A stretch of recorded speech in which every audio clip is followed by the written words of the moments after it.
So you know who is taking heat from both sides over his decision to pull troops out of Syria, opening up our allies, the Kurds, to this assault by Turkey.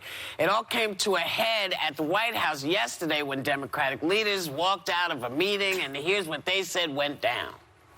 He was insulting, particularly to the speaker. She kept her cool completely, but he called her a third-rate politician. He said that there are communists involved and you guys might like that. I mean, this was not a dialogue.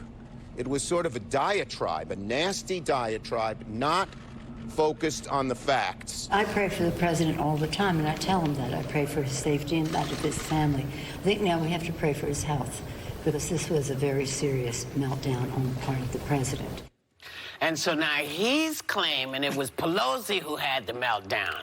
It's a little bit hard to believe because she's kind of the coolest cucumber of the bunch. Yeah. You know, it takes a lot to, because she's, you know, she's been in front of lots of men on both sides of the aisle having to deal with their male stuff. So she's, I think, used to kind of dealing with some of this. But so and this is, I guess, one of the pictures that you know who sent out, said this is her melting down on him, and then there was another one, and 3 pictures of Democrats, and they said, do you think they like me? And it was just like, dude, really, this is what you're doing? She looks like a boss in that picture. Yeah. She doesn't look like she's melting down at all. Yeah. Look at she's the only woman in that picture.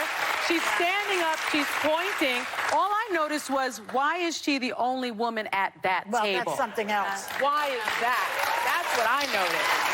Nothing else. The guys on the other side, the ones who are on his side, are like, I'm not with him. I don't agree with him. Yes. I don't want to look at him. They're all cowering on that side. McCarthy, he was standing by him yesterday. I was so embarrassed yesterday. I am so tired of living in a reality show. This is what I feel like is happening every single day, and now it's just become normal. Did you see the letter that he sent to the president of Turkey? The thing that made me the most irate, though, was how he talked about General Mattis, who served this country for 41 years. If you want to talk about democracy, though, and the people that have kept our democracy intact, it is people like General Mattis who has stood next to our allies, and that's, by the way, the reason he resigned, because he didn't see eye to eye with the president, and he said, I care about our allies, and I want to respect them. You want to go up against James Mattis? Really? You think that's going to be a winning argument for yourself? I don't know how people can stand by the president when he says things about people like that. One of the things I didn't talk about when I was in London was I was in the war rooms and I got into an argument with a Trump supporter.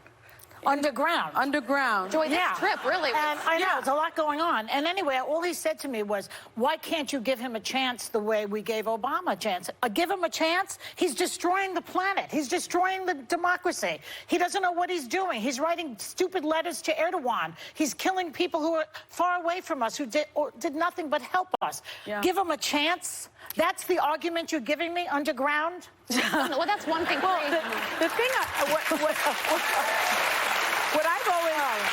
what I've always worried about is sort of how we interface with the rest of the world, and how he represents us with the rest of the world. And when you look at that letter that we put up, he says, let's work out a good deal. You can make a great deal. Don't be a tough guy.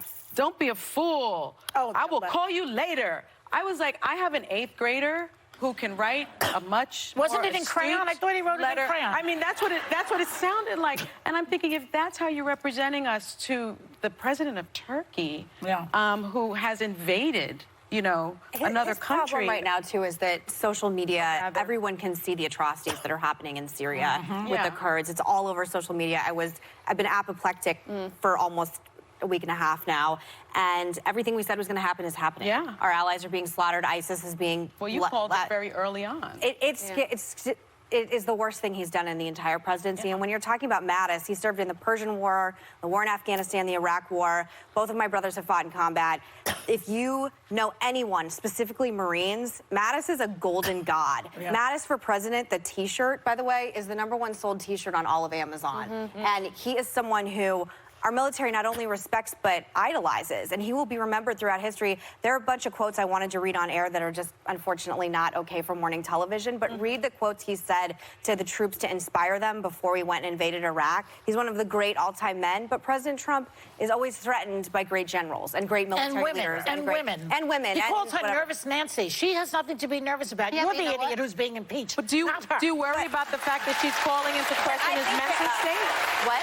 Do you worry about the fact that Nancy Pelosi, the Speaker of the House, is questioning his mental state? Well, he I mean, then are turned we it in back on her. 25th Amendment? Everyone's praying for each land other right now. Well, They're all praying. I think, A lot of praying. Well, know. I think President that- Nancy. I think part of his problem is if you want to say that she got overheated in the meeting, which, by the way, it doesn't look like that in the picture. No. Calling a woman unhinged is, to me, like calling a woman shrill, talking about her warming up. It's a deeply sexist thing to say about Speaker Pelosi, so I can't take what you're saying seriously. He's scared of her. in any way. Here's the thing that's really pissing me off. Thank you. Yeah, a lot of women are clapping because you know we're called unhinged when we're passionate.